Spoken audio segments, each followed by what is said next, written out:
Welcome back to Out of Touch. Happy September. John Alden and Dustin Schutte with you here on a Thursday, or as always, whatever day you may be consuming this wonderful media product. Hello, Dustin. How you doing? I'm doing great. I just got done at the gym from a leg workout, and I am feeling it. So You're feeling the lactic acid, as you were saying before the show. So I actually don't know if that's correct, but I just like to say it because it sounds smart. I don't know what the buildup is that causes that soreness, but it set in. I probably got back 2 hours ago, and it set in pretty quick.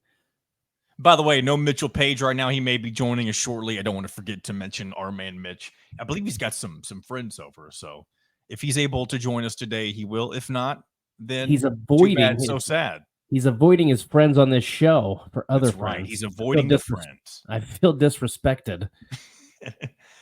One thing I love right now, maybe it's more so based on the time that we're recording, but I love the darkness coming earlier than normal. And not because I like the dark, but because I love the fall time. I've made that pretty well known on this show, I feel like. And I'm glad. I feel like we're finally moving in that direction. Labor Day is almost the unofficial start to the fall, kind of in the same way that Memorial Day is the unofficial start to summer for most people.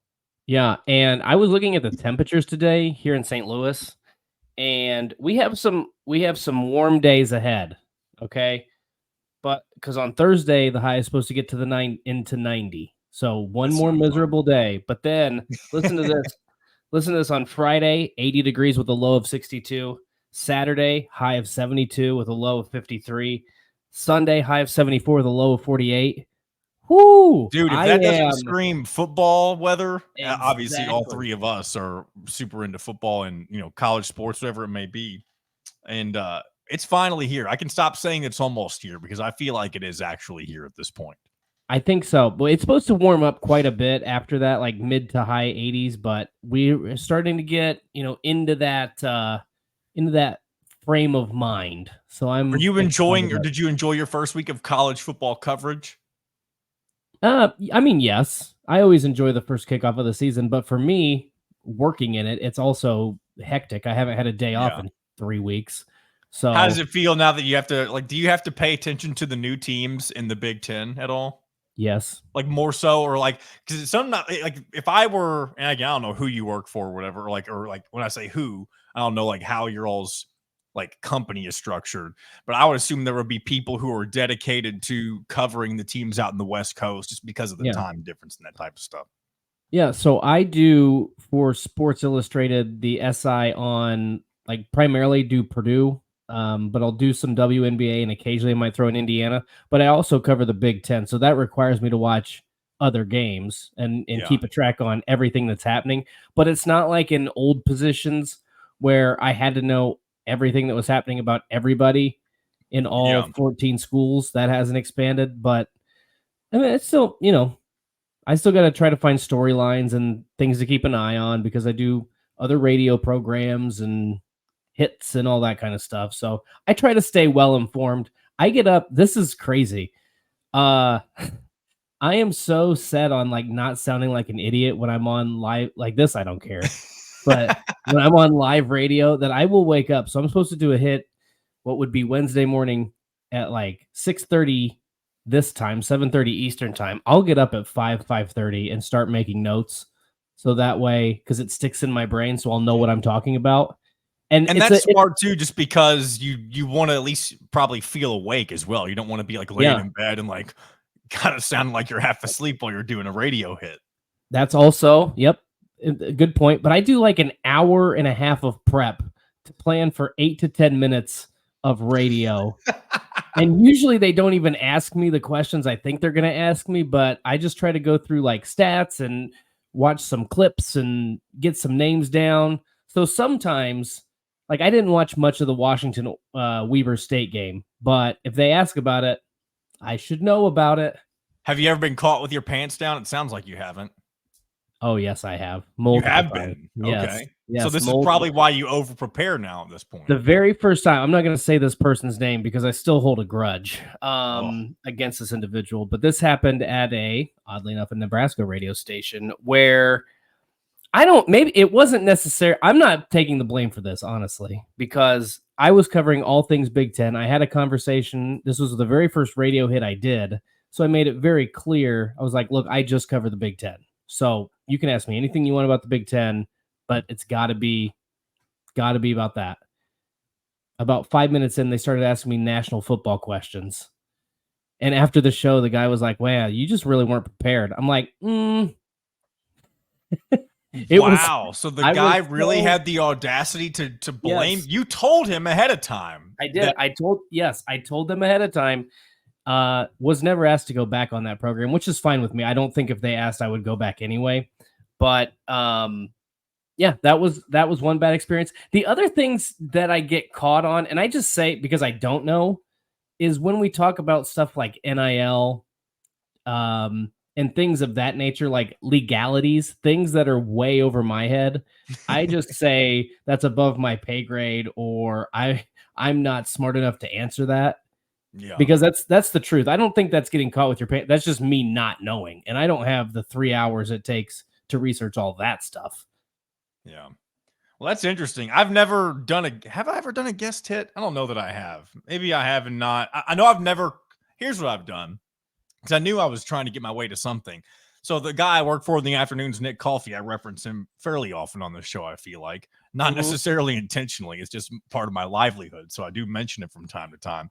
But last year, when Indiana played Louisville up in Lucas Oil Stadium, he always goes back to do the post game shows, and I was there in attendance. And he told me, it's like, hey, since obviously you're an Indiana fan, after the game, whatever happens, just call and we can talk about the game back and Yeah. forth. So that was the first time I'd ever called in to a radio station, even though it was my own show that I normally run. So it was kind of weird in that aspect. But that's the one time I've ever, quote unquote, been a guest, even though I Yeah. wasn't, actually a guest. I was just more like a roving reporter, I guess, if that makes sense. Were But you it was still nervous? fun. Not as nervous as I thought I would be because obviously I knew who I was going to be talking to. I'm very, I'm good friends with them. Like it's not like I was going on to a stranger's radio show that Yeah. I'd never met before in my life. So kind of two I different circumstances. No, that's fair. I mean, I am nervous every time. I'm like, I'm gonna sound so dumb. This is gonna be my last radio hit ever. And they keep asking me back, so I've been doing just good enough, apparently. Yeah. Hey, sometimes that's all you gotta do. Just good enough. Speaking of, I guess, stories, you were talking about college football stories. This is something I kind of wish Mitchell was on here to talk about this, but we can't, beggars can't be choosers, right? Yep. Are you aware of the Twitter account of the Florida State fan who Yes, mentioned that if they lost to Boston College, that this particular human being was going to get a solo cup full of dog poop and eat it with a spoon on camera.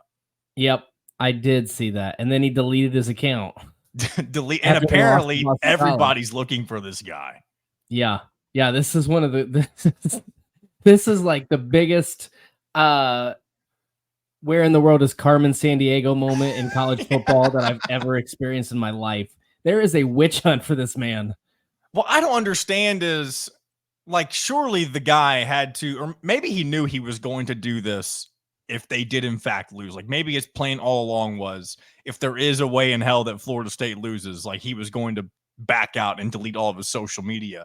But if not, what kind of mental gymnastics do you have to go through to just, I don't know, put something like that out there and then be worried about people coming after you? Yeah, I don't know why anybody on earth would ever put out tweets like that. Like I do know why. It's for likes and retweets and to try to be funny Yes. and to get more followers. But at the same, like I would never, that thought, here's the weird thing. We talked about this with like Saw and like, how do you come up with that? That thought would have never have crossed my mind. Like the extreme would be like, if the Pacers lose this game, I'm gonna burn my jersey. Like that seems like a relatively normal thought, right? Like I'm gonna Yeah. burn my shirt. And if you worst comes to worst, you can go buy another shirt. So you live up to your end of the bargain and you just go buy another shirt. It might cost you $50, but that's what happens. As opposed to this guy who just thought of the most disgusting thing you could ever possibly do and said he would do it after watching a really bad Florida State team in week 0 lose to Georgia Tech. I don't know what is wrong with people, John. I feel like that was this guy's way in coping / trying to manifest a victory for his Florida State Seminoles Fair. because maybe he thought, I'm going to put something so outlandish on the internet that they just have to win. Not that he expected Florida State football to see the tweet, but honestly, it would be funny if they made that some billboard material or something like that. Do you know what would be even more hilarious?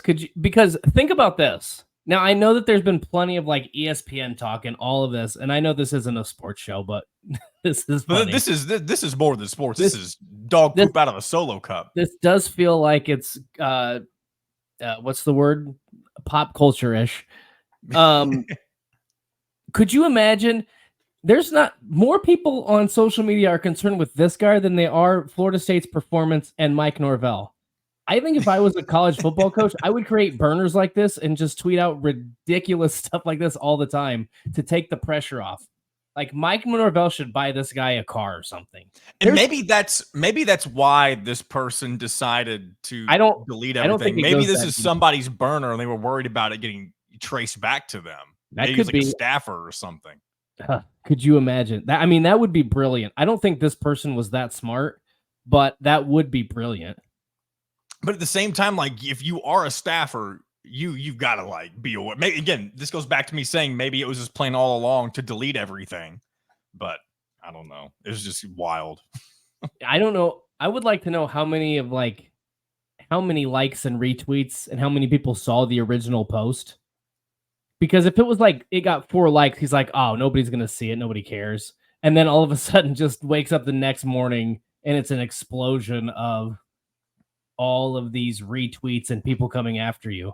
On the account message board geniuses, I feel like I guess there's no other way to put it. They are geniuses when it comes to finding the dumbest people on social media and the things they put on there and exposing them to the rest of the Twitterverse, if you will. And I think I put some pretty dumb stuff on there, and then other people tweet and post. So I don't feel like I've put anything genuinely stupid on Twitter since maybe my high school days, but I would be afraid. I wish there was a way you could, or not even could. This would be a great feature to put on any social media at this point. Anything that is older, other than maybe like a photo or something, like a regular post, anything that's older than maybe the last 10 years automatically gets eliminated from your account. Not because you automatically say something that would get you canceled, and I don't believe I ever have, but the human beings that we are 10 years from now as opposed to where we were before are night and day different, especially for those of us who were like myself 10 years ago in high school, back whenever Twitter was I hate really you taking so over. much. Isn't that weird to think about for you? It is, because 10 years ago I was in like a job, like I was a responsible person. What were you doing 10 years ago? I was trying to think about this. So I started at Saturday Tradition in 2016, so not quite this. I know I was doing it was a startup blog. It wasn't my own, it was another company. And I was writing about the Big Ten for them 10 years ago in 2014. That would have been my first year doing that. I think I was also an academic advisor at Ivy Tech Community College. Okay, yeah, you've told us a little bit about that. Yeah, yep. So that's what I was doing. I had like 4 jobs at that time, John. I was not rolling in any money, but I was working. I was in the middle of my first year of working at McDonald's. I worked at McDonald's for 2 years, which was nice. Back in those days, I used to get up early and go on Fridays and get myself a sausage McMuffin and a large Coke. And that was back in, I don't know if it was this year, or when I say this year, I mean like 10 years ago. It's like 2014. I don't know if it was 2014 or 2015, but that was back when they were doing the all-day breakfast stuff. Yeah. Which I don't think they do anymore. Sausage biscuit. Because it was just like the sausage with cheese. What was that called? Sausage and cheese. Was it just sausage or what was It it was called? probably just like a sausage and cheese biscuit or whatever it was. Maybe. Maybe it wasn't a biscuit. I don't know. This is beside Sausage, the egg, and point. cheese hold the cheese or hold the egg. I don't know. Did you ever hear? This is way before your time, John. So probably not. Did you No, ever bring it hear that? on. Did you ever hear about that McDonald's rap? Like the I actual, feel like the like song. This would have been like a commercial.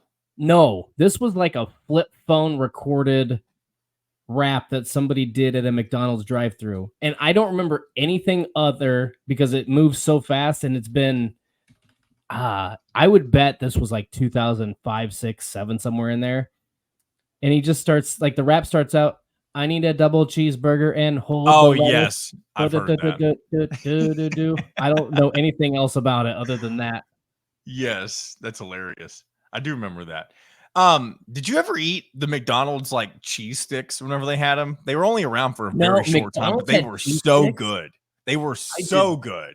And I Wow. promise if they came back out, I really don't think it's nostalgia because I know a lot of mozzarella sticks taste kind of the same. And they, it tasted like a mozzarella stick, but whatever garlic style seasoning I remember they had on them, it was so good. And I'd give I anything for McDonald's to make that a limited time return. I do not remember this, but now it prompts me because that prompts me to ask this question. Did you guys have, I don't know where they were in the world or in America, but we had like 15, probably a half hour from where we grew up, where I grew up in Kokomo, Indiana. There was a McDiner. A McDiner. What is a McDiner? It was like a night. I'm going to put my foot in my mouth here. Imagine like a McDonald's version of Applebee's. So it was like more like a sit down restaurant. Yes, where they would serve you and stuff. Restaurant. They had like one of those call boxes in your booth that you would sit in. I think they had stuff like you could get obviously the traditional McDonald's foods like the cheeseburgers and chicken nuggets and all that. Or they had like, I don't remember everything they had, but I feel like I know they had a meatloaf, like a meatloaf platter. They had I want to say maybe a country fried steak. They may have also served pizza. I don't remember. Now, I do know there is such thing as a McPizza. I've never had it because I think they only serve them at like the double-decker McDonald's or something like that, like the really like the touristy ones, if that's what you want to call them. And I think they use an actual like brick oven to cook those in. Yeah, I don't know if it's any good, but if they're doing that, I mean, give me all the brick oven pizza. The McDiner, yeah, that was if I remember correctly, Kokomo, Indiana was the first place to have a McDiner. I don't think it was the only place. I'm going to show you this picture. You could tell me if this looks similar to what you're talking about. Is this the shape of a McDiner? Type in McDiner. I remember. Okay, so if you go to the bottom one on the right hand side it's on my right hand side. Nope, other side of the screen. Click on that one. That's what I remember. Were those like big arches? Oh, with the little arches that come through. I think I've seen a couple of those before. And thought they were cool looking McDonald's. Type in McDiner Kokomo. I want to see what pops up. McDiner and Kokomo. And this is the part in the show that tends to happen fairly weekly where we do really good radio and we just search things on Google Images. Google and nobody can see what's happening. A lot of these, I know I don't have it up on the screen right now. These, I'm not getting any different images compared to what I already was looking at. Old McDonald Trail of the Unexpected Old McDonald's in Indiana. I don't know. This doesn't give me a good enough photo. So, we'll just move on. Okay, we can move on. But yes, the McDiner was a thing. And so it was basic. Actually, I'm going to rescind my comment, Applebee's. I'm going to say it's more like a Cracker Barrel because it was like home style food, if I remember right. Okay. Two more things that I wish McDonald's would put back out. Fish McBites.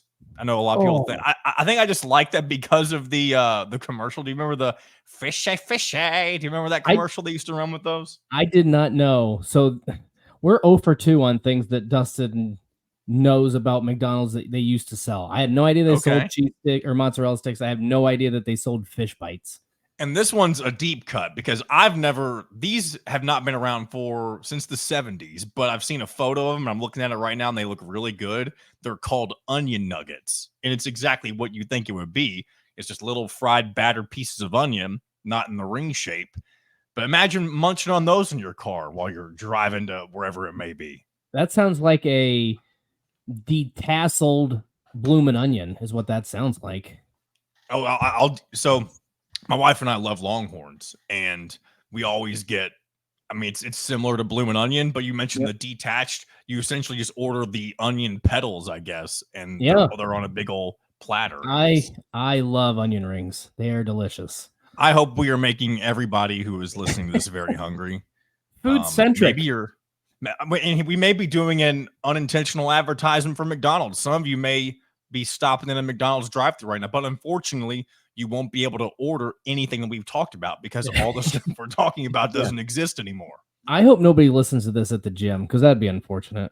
That would be I tell you what, that'd be very good to fight off. Like if you're somebody who needs that extra little motivation, mental toughness. We're helping build mental toughness here. Exactly.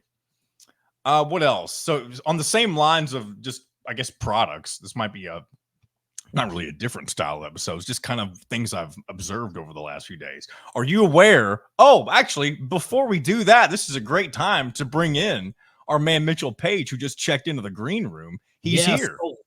Oh, there he is. As he howls at the moon, and here comes Frank to howl with him.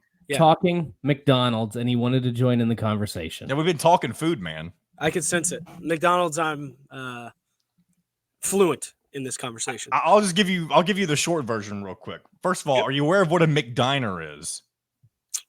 I'm aware of a couple off the menu things. I'm curious if this is what I'm thinking it is. If it is, I call it something different. Is it a McDouble and a McChicken sandwich together? No, McDiner is an actual, Dustin, you tell him what you were explaining a McDiner was.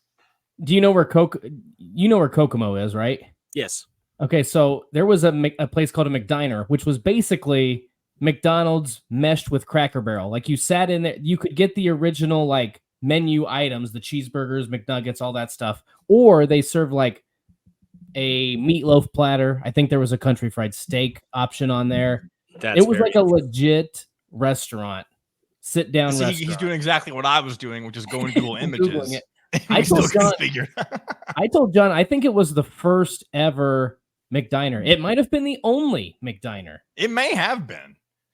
And then while you're looking that up, Mitchell, one thing I was mentioning discontinued McDonald's items that I wish existed still. And Dustin wasn't familiar with any of these. Two of these I know have existed in my lifetime. The other one didn't exist or hasn't existed since the 70s. The first two, mozzarella sticks. Have you ever had McDonald's mozzarella sticks? They were around for a very short time. I have. I've been a long time patron. I thought they were fire. I've just never been a big mozzarella stick guy, if I'm being totally honest. I see mozzarella sticks, I order them 1 out of every 1,000 times. Well, mozzarella sticks are my go-to bar food appetizer. Yeah, I'm weird. I get wings, and then my hands are grimy for the rest of the time. It's pretty gross, but it's guaranteed. If we're at getting bar food, I'm getting the wings. Okay. Wait, as your appetizer or as your actual food? Appetizer, 6 wings. Okay. I get fried pickles. That's my go-to. That's gross. So if you're getting wings as your appetizer at the bar, then what's your main course? Usually more wings. Just get different sauces or whatever.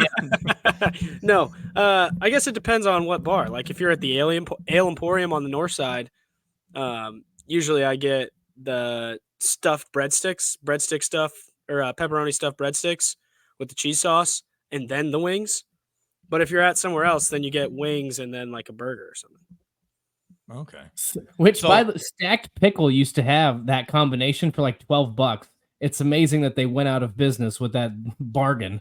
Do you remember who owned anymore? Wow. Okay. It was Gary Brackett, wasn't it? It sure was Gary Brackett. You could get a full, it was a maybe not half pound, but it was a full size burger, and then 6 wings, and it was I think it was a certain day of the week you would go, and it was $12. It was the biggest steal I've ever had in my life. Very aware. My best friend, right when we graduated college, had a girlfriend, and they basically lived together, but he would get really annoyed by her. And so when he was getting annoyed by her, they're no longer together. When he was getting annoyed by her, he would text me, meet me at HQ. and his headquarters was the Stack Pickle, and she never knew what HQ was. He never told her, which probably led to the division that they had in the relationship. But he would text me randomly, 3 p.m. on a Tuesday, meet me at HQ. I'm like, dude, I'm working, but enjoy the beer, man. I can't help you. But yeah, so I got very familiar with the Stack Pickle and the specials. Really, really good food. There was just never anyone in there. They were always in weird locations. Yeah, that's true. He had like 6 or 7 of them around the city. Yeah, there it was. Yep. Yeah. I enjoyed it the one time that I went, and I don't even remember why we stopped at a Stack Pickle, but it was good. I had a fish sandwich. It was good. Fish sandwich in Indiana is a wild choice, dude. I'm not a pork tenderloin kind of guy. Is that that's an Indiana thing, right? A pork tenderloin? That's the Indiana thing because we have the Indiana thing around this joint. Yep. When's the last time you saw a fish flopping around that wasn't a bass? Dude, I live in Louisville, Kentucky, and it's a big Catholic city. We eat fish everywhere, man. That's fair. Fish fries. Catholic fish fries are a big to do. I've never really been to one, but the Knights of Columbus used to always put them on at my church when I was growing up. They made a huge deal about it at Our Lady of Mount Carmel. We never went. I don't know why, but it was like a big deal. They talk about it at Mass for months in advance. And don't forget the KOC fish fry coming up in 17 years. Donate now. Yes. And you know, like those restaurants that you want to find in the cities that are like hole in the walls that are always really, really good. That's the same. If you find a small town fish fry, you're going to have the best fish you've ever had in your life. No matter where it is, probably. Correct. I'm just not a fish guy. I lived in Charleston and still didn't eat fish. Yeah, that's really on me. Sad. I've got a 5th grader's palate. I like what I like. Speaking of fish, back to finishing the discontinued McDonald's items. The Fish McBites is something I said. Do you remember the Fish McBites commercial? The fishy. You remember that? Surely you do, right? I don't. It's now the second time I've made that jingle on. I don't. Anytime I saw something about fish, I was just out. Except what's weird. That's probably why those types of limited time items never stick around, because it's a very small audience like myself that enjoys them. Yes.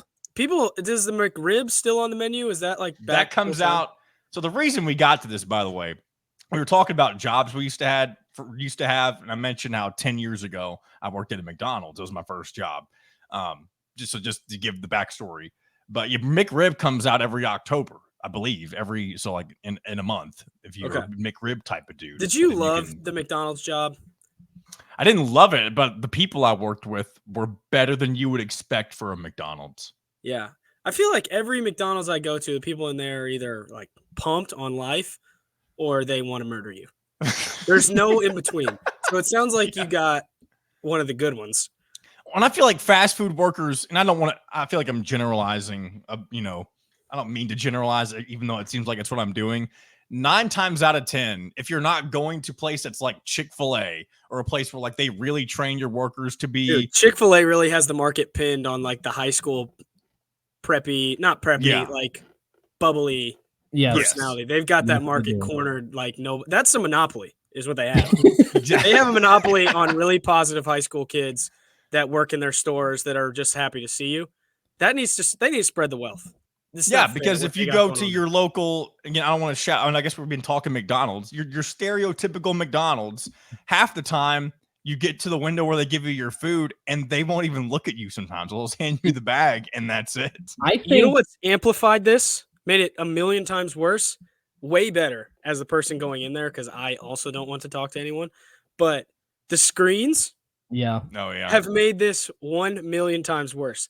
I actually went to a McDonald's today. I got a McDouble, and it was delicious. I didn't speak to a soul. Didn't even a ghost put my bag out there, I'm pretty sure. I didn't even see the person bring it up. I click in my little code. I have way too many points on the McDonald's app, by the way. I'm not going to tell you how many because it's disgusting. But every time I see the number, I like hide it. So I always order with my left hand high. So I cover up how many points I have so no one can see because it's embarrassing. But Fair. I order my thing, click all the buttons, a ghost delivers my package, and it feels like I never spoke to we're just missing all of this. And not that I want, like, that's a very small example, but sometimes the conversation that you get in, and it doesn't happen as often in the McDonald's where everybody's really pumped on life. it mostly happens in the McDonald's where everyone is really not pumped on life. You get in some interesting conversations, like that something terrible just happened to them and they just want to vent about it.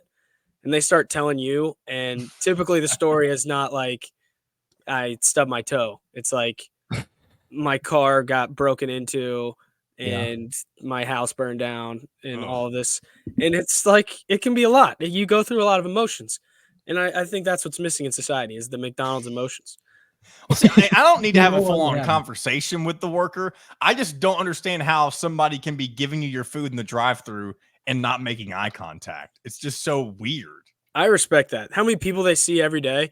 That's a personal choice to not look at. Like, I hate everyone that comes to this window. I'm not looking at a single one of them. You They should not offer me have that nothing. job then. You know They what I give me mean? nothing. I give them this food that's making them fat and killing them, and they just keep coming back. I'm not looking at any of these people. And that's the reality of the situation. I'll tell you, in Europe, people at McDonald's much happier, dude. They look at you with a big smile. The food is a lot better quality because it has to be. It doesn't feel like you're putting in poison into your body. And they know that. And it operates much more fluidly because you can sense the positivity. There's some in the middle of nowhere, especially how much I'm driving. There are some places that are just downtrodden. What if you did a review, just a random series? You could almost go viral with this if you did a good job with it, of where you would visit every McDonald's in the state of Indiana and then review it after you. Like, it'd just be like 3 minutes. You wouldn't even have to do a lot of. I wonder time how with long it. that would take you. I mean, How many you got to McDonald's think are there? there's a McDonald's typically Wait, at every other exit. I feel like no matter Wait. what state you're in. At least. And then Okay. a bunch in the city. I bet there's 1,000 McDonald's. I was going to Let's say look at the what's- state of okay, Indiana alone. Before you tell us, John, what is your official guess?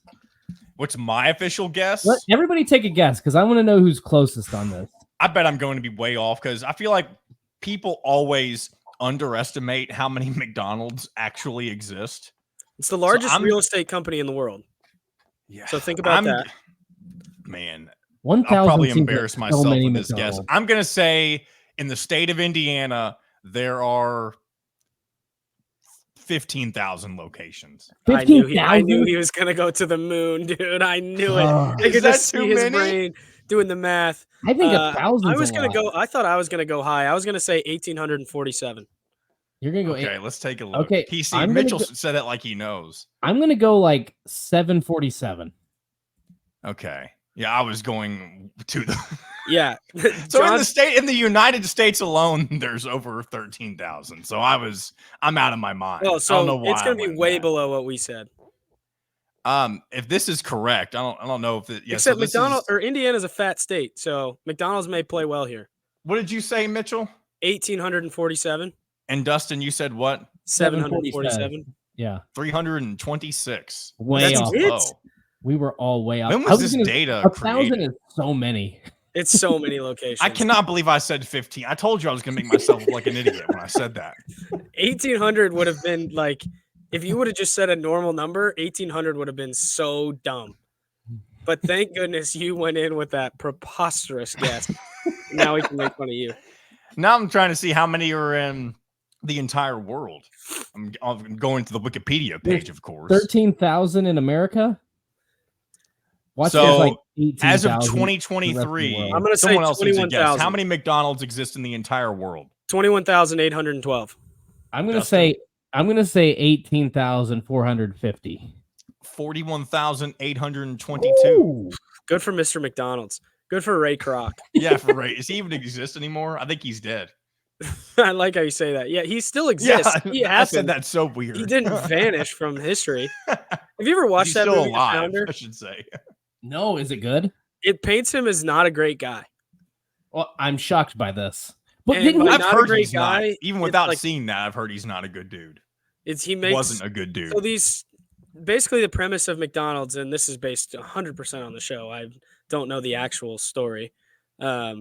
Is this dude Ray Kroc was like basically a get rich quick scheme kind of guy, and these two brothers or cousins or something have this little burger shop that everybody loves, but it takes them like a billion years to cook these things, and they have lines, and people are waiting for hours for these sandwiches.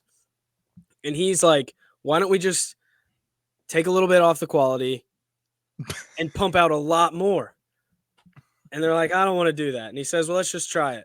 And then slowly he just takes over everything, kicks them out, starts bringing in powder for ice cream because ice cream they had to store the ice cream. It cost too much to have the freezers. So they just have this freeze dried ice cream that they'd remix with milk.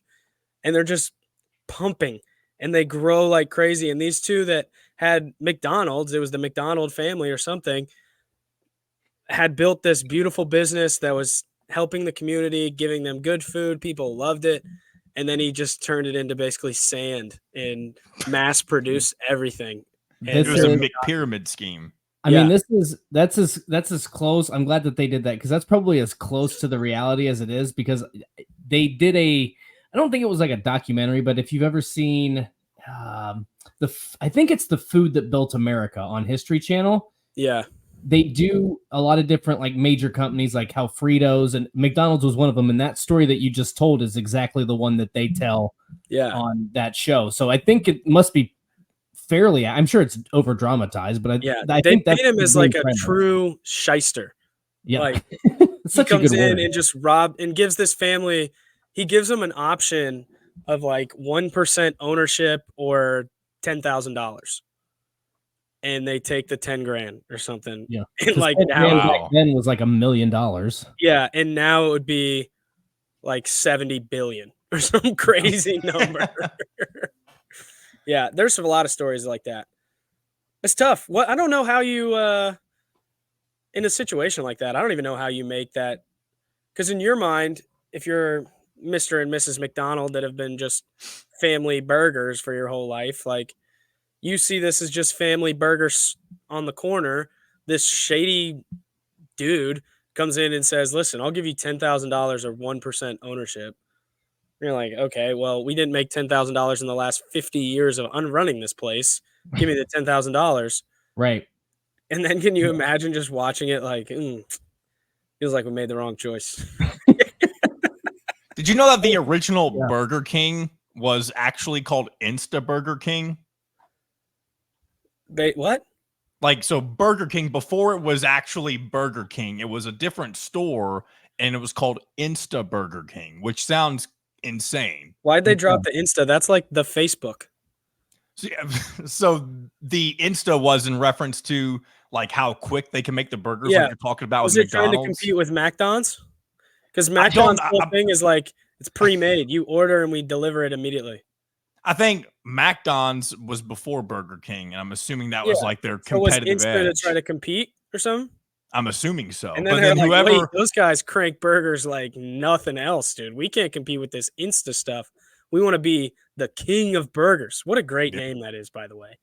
And then for them to create the food that they create, they're the opposite of the kings. I was just going to say, they really are the bottom of the totem pole when it comes to fast food. If you want to talk about disgruntled workers, they are always alive and well at Burger King. Nobody is happy to be there all the time. Do you remember they do have all-time favorite menu item is chicken fries? They still have them. They have spicy ones now. Yeah, when they first came out, now it's all breading and terrible. Everything on there, and they're always soggy now. They also have. I take that back. Chicken fries, number 2. Number 1, best item at any fast food, bar none, consistent to this day, is the original chicken sandwich. It is very good. That long, skinny sub sandwich. It's the same in Charleston, Indiana, Los Angeles, Vienna, Austria. It's the same sandwich. It's the perfect amount of mayonnaise, perfect amount of lettuce every time, and it's they don't put mayonnaise on the. Yeah, are you talking about the Burger King original chicken sandwich? Yes, dude. The only one that matters. All the others are fake. I don't know why I thought you were talking Chick-fil-A, but once you said mayonnaise, I'm like, that doesn't have mayonnaise on it. No, that Chick-fil-A is consistent. It's good, but it doesn't have anything that even cracks the top 10 of menu item to me. The Burger King chicken sandwich that you referenced, it's literally the most non-real looking thing you could ever concoct, but it is good. Oh, it's smacking. You get that thing wrapped up, your mouth just starts watering. And I had a bad experience in high school. I got food poisoning from Burger King, so I can't really eat there, but if there's no other option, I will order the chicken sandwich. It's I I got food poisoning from their burgers, so I feel safer with the chicken sandwich. Probably shouldn't, but I'm going to contest you on this. Chick-fil-A does have a top 10 menu item. All right. Is it the cookies waffle and fries? cream. That's No, lame. the cookies and cream milkshake is Oh, I just had outstanding. one of those. I guess I don't. I'm thinking of food item. Okay, that's fair. Their shakes are top tier because they're consistent. I think they're number one. If a McDonald's shake thing is working, McDonald's is number one. But you so rarely find them working that they get dropped down for what's the best availability or best ability is availability, right? Yep. That's what that's the saying. They're available very infrequently. So I've heard I heard the reason if it's not that their machine doesn't work, it's that they don't want to clean it, so they say it doesn't work. 100%, dude. 100%. It's used to be. It's like a baseball player signing a huge contract, and all of a sudden, oh, my knee hurts, and he just doesn't want to play. That's what I equate it to. It's like the best player in baseball, MVP, gets the mega max deal, and then I'm good. Thanks, but I'm good. A website used to exist where you could go and like Google which ones were working. Which ones were working? Yes. Yeah, that's a fat kid's dream. That's a fat kid's dream. Mitchell was very aware of what was happening in the local McDonald's ice cream machine market. But I just when you talk about pure food, Chick-fil-A doesn't even. No, I would agree with. I agree. They're not in the top 10. They are super consistent. They get points for that, but not in the top 10 for me. What else is in that conversation? For fast food, the best fast food item or restaurant consistency? No, I would say items. Just items? Just items. I think Culver's is up there. Culver's is solid. Okay, but what's the item? Double butter burger with cheese slaps.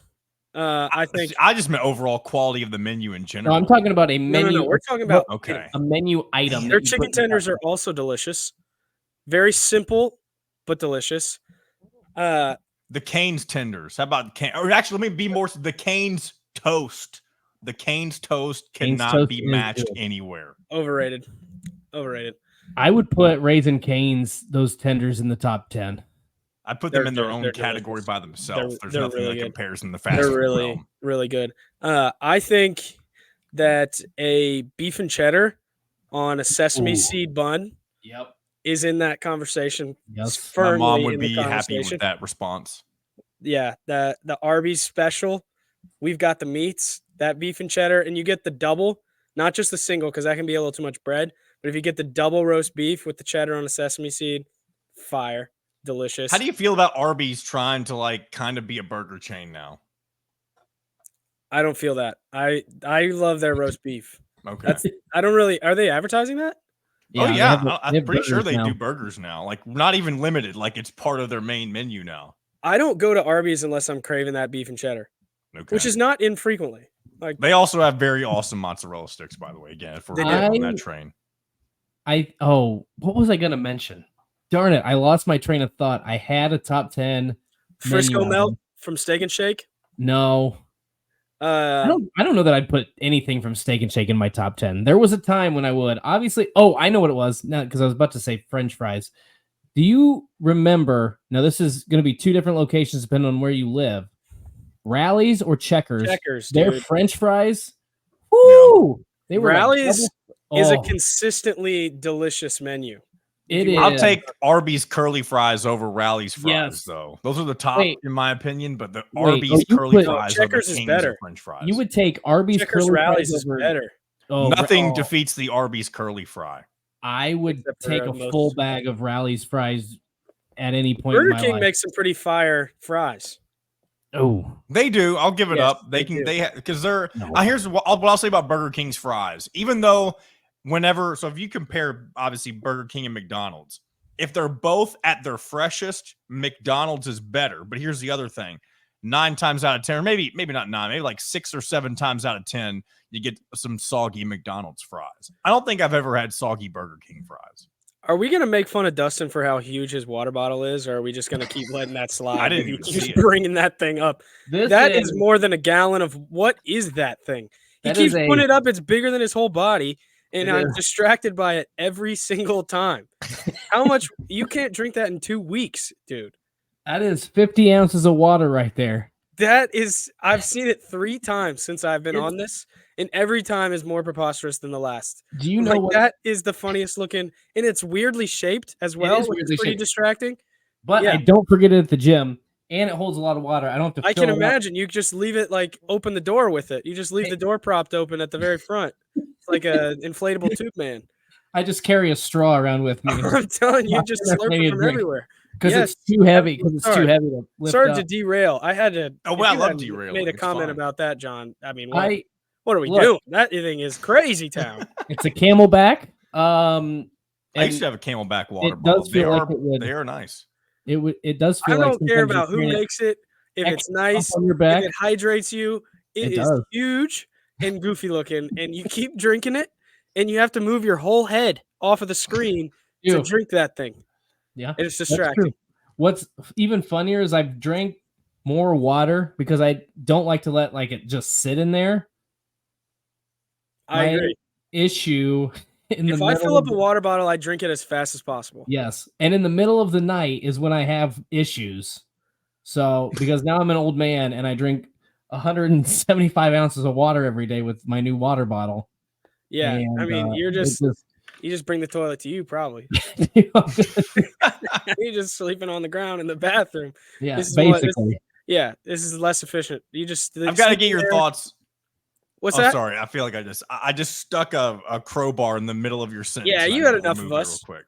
You had enough of us. That's allowed. No, the struggles of hosting a show sometimes is sometimes I don't know when to butt in, and I suck at it every once in a while. It's better than playing me off. What you just did is better than playing me off with music. That to this day is the most demoralized I've ever felt. And anything. I was hot. I was going. I even still had 3 minutes left in my monologue. And you just remember what hear it was the about. outro. I don't remember what it was either. But to just hear the outro, well, first of all, if you're watching, it makes more sense because I could just see your eyes veer over to your right and find Where the I'm looking music at like and my click other it. stuff. You had enough. Yeah. It's like taking it's like the classic cartoon when they get the little cane and they yank 100%. off stage. The Bo Peep little thing. Yes. I got yanked off stage big time. So it was better than that. But what are you trying to wrap up? Are you done? No, I'm not trying to wrap up. We had a caller. We have time. Well, we have a caller. That's what we're going to end with. But I've got one more thing that Dustin and I talked about that I do want to get your thoughts on because I feel like you'd have some great thoughts. And it's the guy on Twitter, the Florida State fan, who kind of just disappeared after saying that if his team lost to Boston College, that he was going to take a red Solo cup, put some dog poop in it, and eat it with the spoon and record it on camera. And now the guy is MIA, and people are looking for this man. It's a very 2024 thing to have happen to you. That's tough.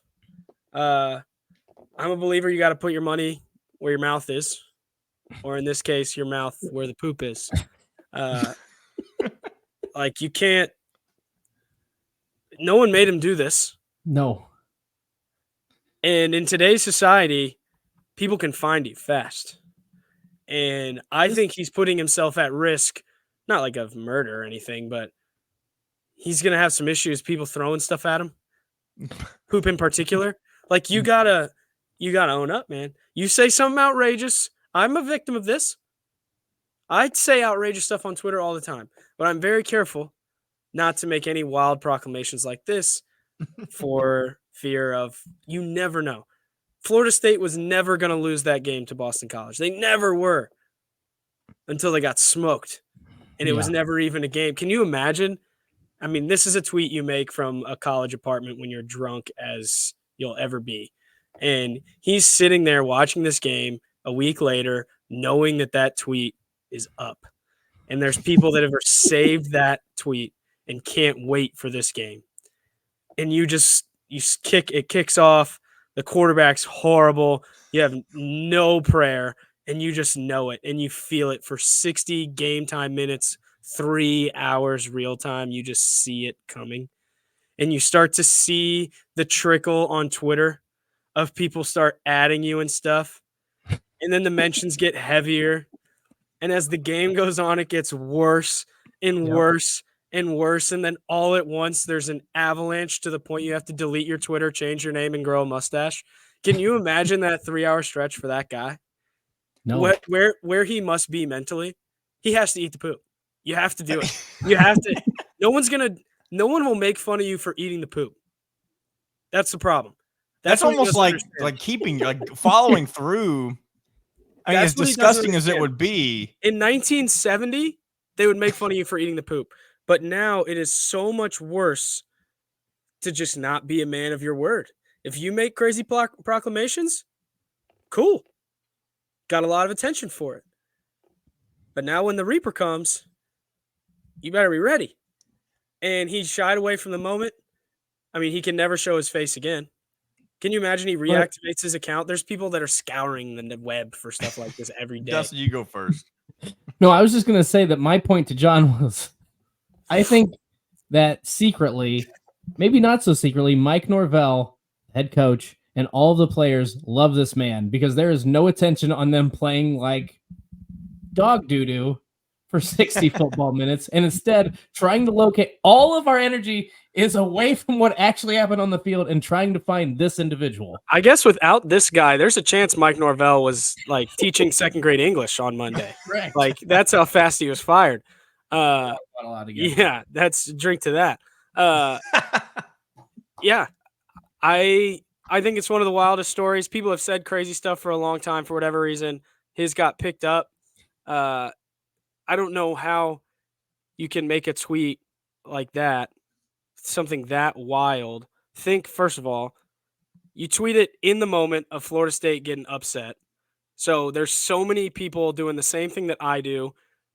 Whatever their hashtag is, I use Indiana, for example. So I type IUFB, good or bad, immediately after the game and read all the tweets. Thousands and thousands of people are doing this immediately. You're going to be the first one that pops up because you're just getting a zillion likes. Then it just snowballs. Now it's everywhere. It's picked up by Barstool Sports, ESPN, all this stuff. You make a crazy proclamation like that, you kind of set yourself up for this. Now the only bad thing you can do is exactly what he's doing. You'll be a hero. You'll be a legend. You'll be celebrated. You'd be the most diehard fan there ever was. You would probably get on some of the biggest, like you'd be on ESPN probably. You'd go on the big Barstool podcast. You'd go on all these other things because you love football. That's football guy of the week of the year, dude. Your team Here's loses my and theory, you though, eat Mitchell. dog crap. That is the funniest thing I've ever heard in my life. I want to meet this guy. One of my theories with this that I mentioned earlier is what if this is like a staffer's burner account and he didn't want to get discovered that this is like, I don't know, the offensive line coach or something. And he knows that this is going to get traced back to him if he doesn't delete all signs of this. I think if you are in that situation, you have to find someone, pay them to do it for you. This has to be done. This situation has to be rectified. This is like the GOAT at the Boston Red Sox. Florida State may never win a game until this guy eats dog crap. That's a fact. What's the Red Sox thing? I don't know what this is. I think it was the Red Sox. Someone like tried to bring their GOAT in there, and they said that was the Cubs. That was Wrigley Field. Whatever. It was the Cubs. They tried to bring their GOAT in there, and the guys were like, "This is a baseball game. You can't bring your GOAT in here." And he says, "Well, I curse you." And then they didn't win the World Series for 100 years. Okay. Yeah. So this may be a similar scenario where if this guy doesn't eat dog poop, Florida State may never win a game again. Imagine, what if they went, and this, I mean, I say this won't happen. Imagine if they went 0-12 and it's all because this guy wouldn't eat the dog poop. It would be 100% because the players are bad, and 100% of the fan base would blame this guy. They would have they'd have to have like a weird cult like ceremony where they make this guy get in the middle of whatever their stadium's called. Yes. And he has to sit there and down the dog food in Tallahassee at Doak Campbell Stadium at the gates in a prayer circle, and this guy has to eat poop out of a cup. Get Nicolas Cage to do it. This is another great premise for a horrible Nicolas Cage movie. Dude, they need to do this before their next game. They need to get this man on the plane, have him eat it in the locker room with the players. They need to be cleansed. They need to purge this from themselves. He brought a curse on Tallahassee. And it's not good. He did. Oh my gosh. It's not good. 2 weeks in a row where I feel like we've laughed for a decent majority of the episode, and that's good, I feel like. We do need to hit a caller though before we wrap up tonight.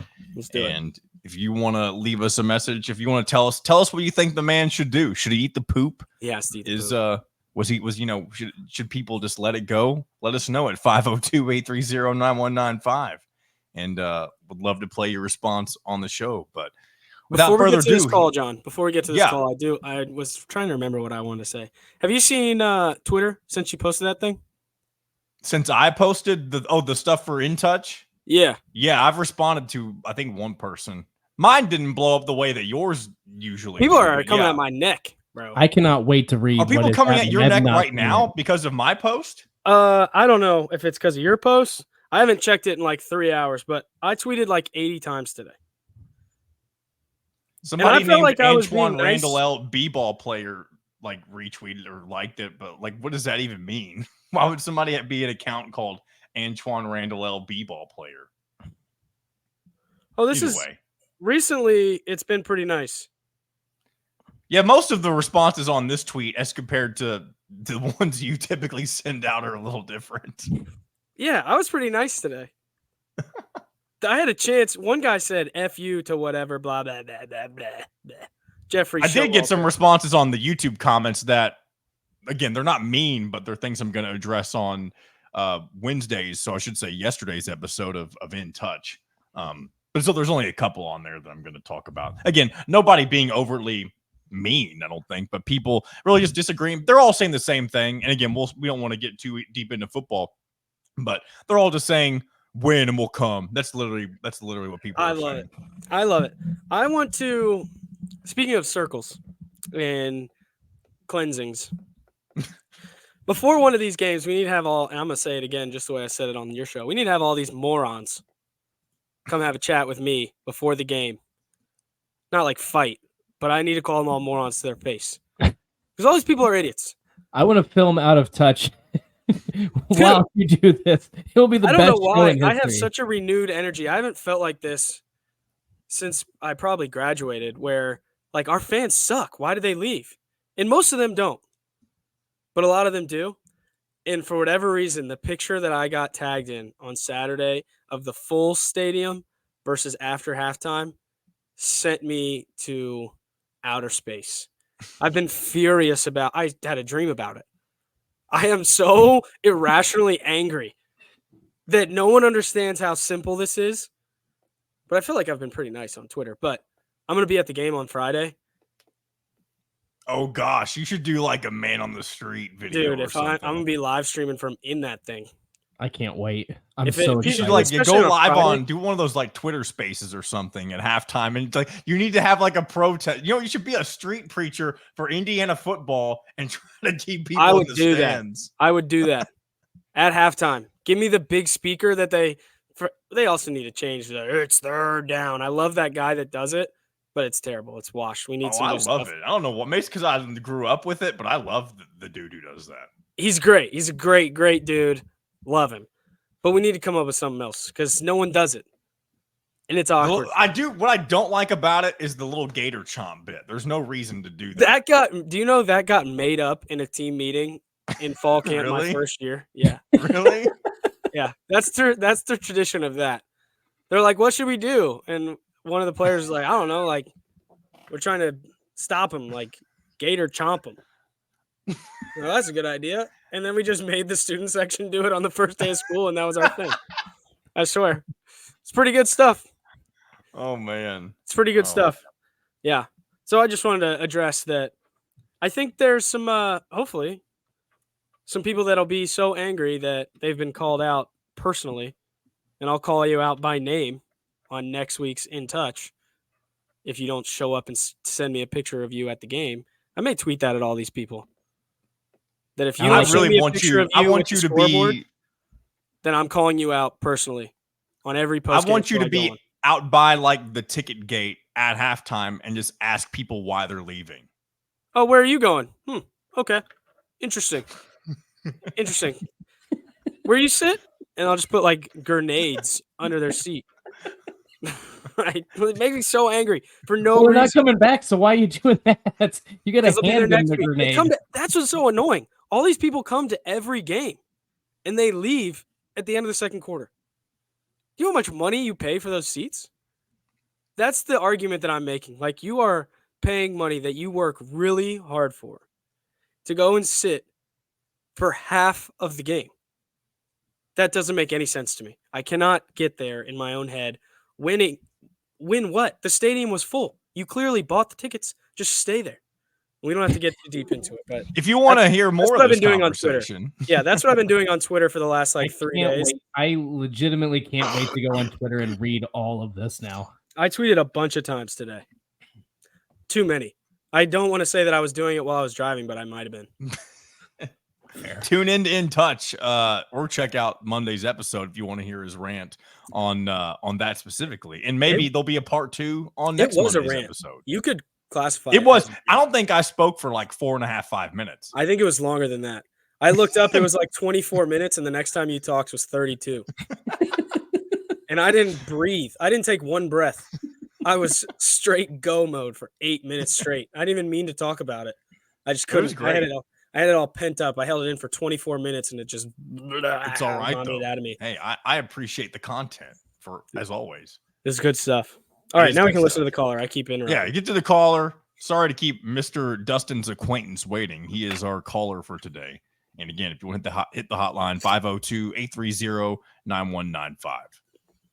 Hey, this is Dustin's acquaintance here, calling in after watching the last episode. And I just want to say, I, for one, welcome our future ape overlords.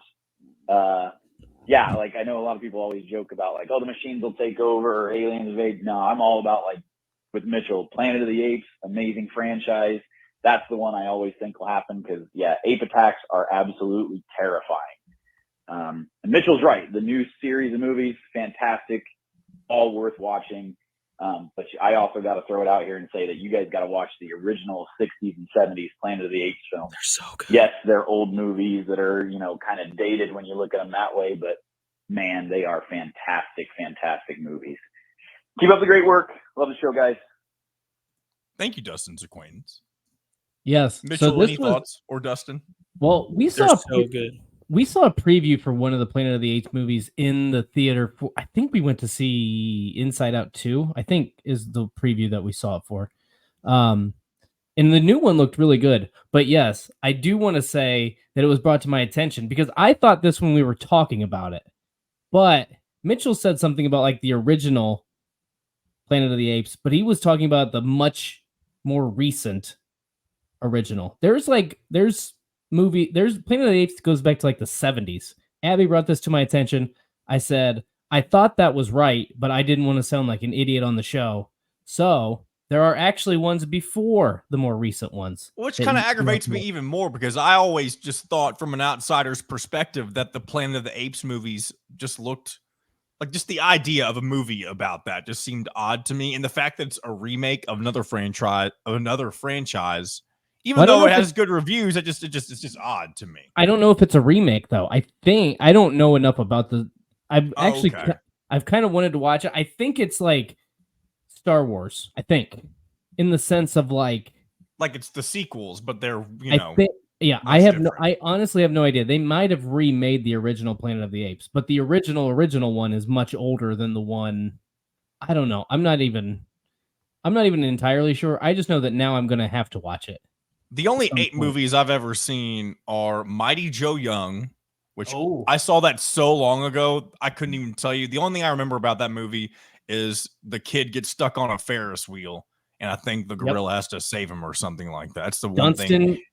Dunstan is his name Dunstan? Dunstan Checks In. Did you ever watch that one? No. Oh. Do you count the only other one I'd Jungle seen Book? is Jack Black's. Is this called King Kong? So good. So tragic.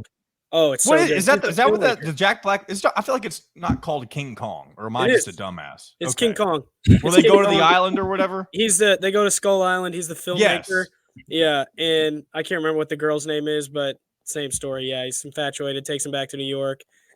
Absolute tragedy. You find out King Kong has this big heart, and he's a big, mean ape because he's been tortured, basically. And then they climbs up the Empire State Building. He falls off of that thing for 10 minutes, and it is the saddest. Like, it is an extended fall. You're watching this humongous ape with a heart fall to his death. tragic. One of the most tragic scenes I can remember growing up. Like, it affected me. I don't know. I hate the ending of that movie where he's just like skating on the pond or whatever. And I don't know. I just thought the ending of that movie was weird.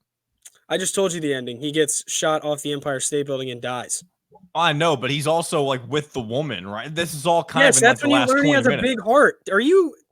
Do you have cold? in I your heart? watched that movie for like the. Did you not hear what the I just said mysterious about how you atmosphere. find out he has a big heart? He's out there in Central Park. He's like slipping and sliding on the ice, It's just, and he's like nervous because he's never had. but it's ice before. weird. Like, how can you? He's a I feel like you 10,000 shouldn't pound be able to gorilla. personify that. He's a 10,000-pound gorilla who you find out just wants to be loved, and he's 5 seconds from getting shot by a million planes and dying. And you're like, that part sucked. I didn't say that part. Sucked. That's I said- crazy. That's crazy. That movie is actually very underrated, I think. But it is a hard It's a ending. very weird role for Jack Black because, like, I mean, he's still Jack Black, but it's also not your typical Jack Black. No. I don't know why whenever I think of Jack Black, I think of Tropic Thunder, which is a weird movie to think of him in. Have you I ever think seen of that? School of Rock. Yeah, I think School of Rock every Yeah, time. I would say most people think of something like that. I think of him as the character in Tropic Thunder, and he is a weird character in that movie. I don't You think seen I've this? seen Tropic Thunder. Ooh, No. You may have some homework for next week. It's it's a classic. You're gonna laugh. Probably from start to finish. It's ridiculous. Borderline, like you can't make that movie. It's pretty Oh, bad. Gosh, really? Yeah, it's bad. But you'll like Huh. it. I think you'll laugh. Grandma, if closing you're thoughts? watching or if you're listening, do Don't. not listen or do not watch Tropic Thunder. Do not. Go watch King Kong instead and learn about And the heart love of a the monkey. ape. He dies at the end. Sorry to ruin it. It came out in 2004. If I'm ruining it at this point, it's 20 years old. Does he still have a heart in like the remake where he has to fight Godzilla? I mean, I know there's like a movie that's like it's just called Kong, but then they have like it's like the same universe as Godzilla and they have to fight each other. Yeah, I've never seen that one. I do think it's funny that we're talking about Godzilla. This is like the 5th time I've talked about Godzilla in the last week, and I hadn't talked about Godzilla before that since I was 15. But I think it is funny. So in the original Godzilla, and this is not my original idea, but it's a thought that's interesting. I was listening to somebody else talk about this. In the first Godzilla, the people of Japan are terrified of Godzilla. They're like, oh my gosh, this monster dinosaur is coming out. He's blowing fire all over our buildings. He's destroying everything. But then in the next 20 million movies that they made, a new monster attacks and they're like, oh no, call Godzilla. Like, how does that switch? You know what I'm saying? Yeah, that's a good question. That I've is a never good seen any question. of them, so I don't know. Sorry, I had to cough. I just think that's interesting. He causes billions of dollars of damage to downtown Tokyo. And then the big, spider comes. Get our buddy, dude. He's probably going to destroy the city again, but he's the only one that can fight this thing. I just think it's an interesting. It's a very Japanese Indiana- thing to have. Yeah, it's like happen, I guess. Indiana and Purdue teaming up to fight Yeah. Illinois or something. Sometimes that does happen. It does. I guess it does happen.